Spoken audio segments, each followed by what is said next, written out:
Comrade नवरत्न जी चौधरी साहब के श्रद्धांजलि सभा में उपस्थित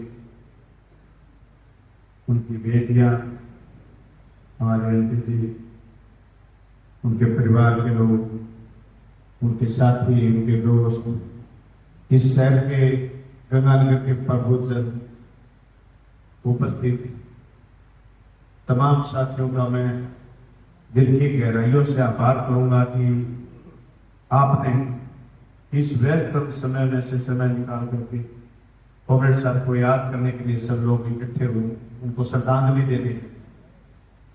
दोस्तों, एक आदमी जो सीकर से चल के गंगानगर में आता है, गंगानगर के मूवमेंट में रहता है, कम्युनिस्ट पार्टी से संबंध है जिसका, पर लगाव सबसे, और इतना लगाव क्योंकि आपका और हमारा ज्यादा टच नहीं रहता, लेकिन हमारा उनका बहुत बड़ा टच था। इतना बड़ा लगाव कि यार इसको मैं कह दूंगा, राधे श्याम को मैं कह दूंगा, बहनी को मैं कह दूंगा, फलाने को मैं कह दूंगा, हो जाएगा। ये कॉन्फिडेंस, ये आत्मविश्वास हमारी मजबूती थी। हम एसएफआई से जुड़े पहले प्रशिक्षण शिविर में मैं गंगानगर की पंचायती धर्मशाला में आया सन 2001 में। कॉमरेड नवरत्न जी को हमेशा देखा। हमारी लिए 4 दिन की पहली क्लास थी, वो सुबह शाम दिन में जब भी समय मिलता आते, हमने नजदीक से देखा कि इनका क्या क्या काम है यहाँ, ये किस लिए आते हैं। तो लास्ट दिन धन्यवाद के लिए बोले, उन्होंने बात कही कि समाज में सारे लोग इस बात के लिए नहीं बने होते कि अपना काम है करो आगे चलो। बहुत सारे लोग इस बात के लिए बने होते हैं जिनका काम है सबके लिए सोचो और सबके लिए खुल के बोलो और सबके लिए समय निकालो, शायद किसी से बेहतर समाज बनता है। मुझे लंबा चौड़ा तो नहीं पता वो समाज को कितना बेहतर बना पाए, पर मैं खुद गवाह हूं आपके सामने, हमें बेहतर बनाने में उनका बहुत बड़ा योगदान। गुरु जी में थे जामल जी, हमारे तो ये लोग थे जिन्होंने हमें रास्ता दिखाया। और जब कभी उलझन होती, कांग्रेस सोपत जी 2006 में चले गए थे, बाबा इकराम से रोज बात शायद ना हो पाती थी। जब जिंदगी में कभी उलझन आ जाती, जब मूवमेंट में उलझन आ जाती, आंदोलनों में उलझन आ जाती, कोई राय करनी होती, तो नवरत्न जी से बात कर लेते, जामू जी से बात कर लेते। वो हमारे लिए रास्ते बताने वाले लोग थे। हमारा रास्ता क्या है? हम किसान के लिए, मजदूर के लिए, जनता के मुद्दों के लिए लड़ते हैं।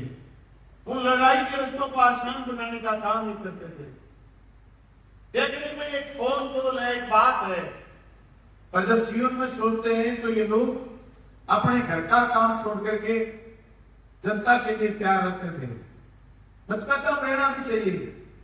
सारे लोग अगर खुद घर का काम करने लग जाएंगे तो ये सोसाइटी का, समाज का, देश का क्या होगा? सोशल मीडिया में वो पोस्ट अब शायद बहुत कम लोग लिख पाएंगे जो कॉमरेड नवरत्न जी कह देते थे। वो चुनाव लड़ रहे थे बार काउंसिल के, बार काउंसिल में वो 3 बार मेंबर रहे, वो अध्यक्ष भी रहे, अगला चुनाव भी लड़ रहे थे। बहुत सारे वकील होते हैं जिनकी अलग अलग विचारधारा, अलग अलग धारणाएं, पर वो डरपोक नहीं थे, वो लिखते थे। वो लिख देते थे जो आप और हम लिखने की हिम्मत नहीं कर सकते। ये ताकत कहां से आती है? हमने कॉमरेड नवरत्न से सीखी।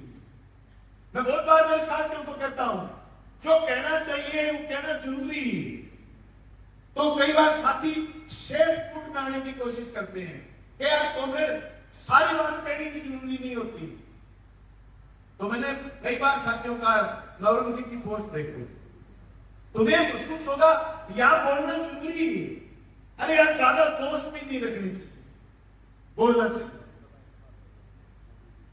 ये नवरत्न जी की आदत है और हर किसी में नहीं है साहब। हर कोई नहीं लिख सकता यूं, हर कोई नहीं बोल सकता।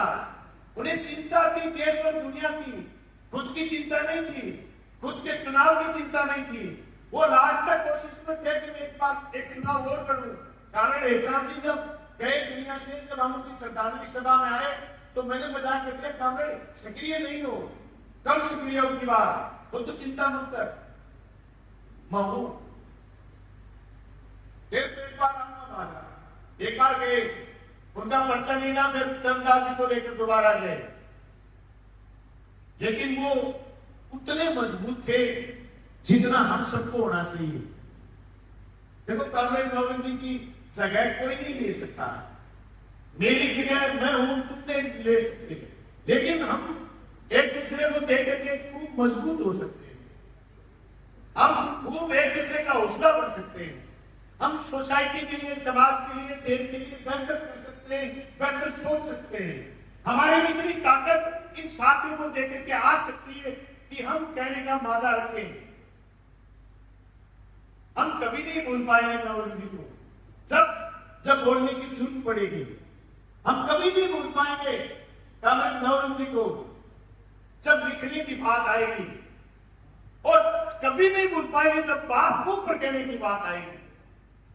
वो क्या देते थे दोस्तों, दुनिया में आए जाना सब में, और आजकल तो इतनी ज्यादा मौतें हो रही है हार्ट अटैक से जिसका कोई अंदाजा नहीं, और एक कदम रख रहे दूसरे का पता नहीं।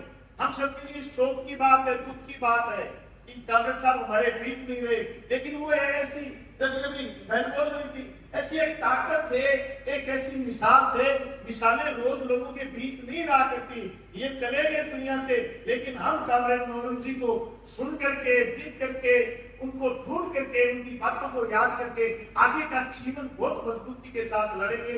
ये आश्वासन, ये विश्वास हम कामरेड नौरोजी को देके जाना चाहते हैं कि आपके संग्रह साहब की चिंताएं, अरे क्या लेना देना बादरा के मुद्दों से, उनको क्या लेना देना कोई नोट में कुछ हो जाए, क्या लेना देना दुनिया में हो जाए, पर वो लड़ लेते थे, वो बोल लेते थे, वो खड़े हो जाते थे, वो कमजोर के साथ खड़े हो जाते थे।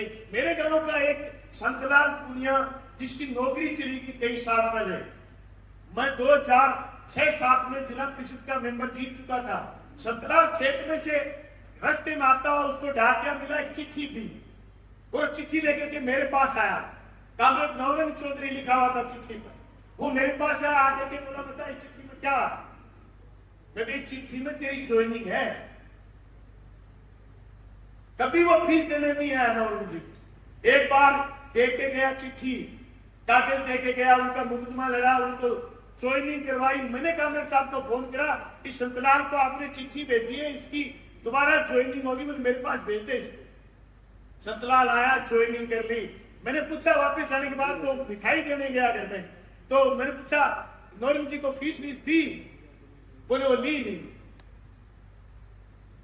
एक कागज छोड़ के चला गया बंदा, यहां से 200-250 किलोमीटर दूर का आदमी, क्या लेना देना था नौरोजी को। मन था, विचार था, भीतर से कॉमरेड थे, बाहर से नहीं थे। बहुत सारे लोग अकेले थे और इतने मजबूत थे कि मुंह पर कहने का दम रखते थे। मैं कहता हूँ जो आदमी मुंह पर कहता है, मजबूती से कहता है, वो दोगुना नहीं हो सकता। इसलिए हमारे कामरेड नौरोजी को हम सैल्यूट करेंगे, और हम सारी सोसाइटी के, सारे समाज के लोगों से कहना चाहते हैं, कामरेड जी को यही सच्ची श्रद्धांजलि हो सकती है कि हम उनके जैसे आदर्श अपने जहन में उतारे। कामरेड नौरोजी का एक जोरदार नारा लगाऊंगा, आप जोर से साथ देंगे। कामरेड नौरोजी को नाम सुना,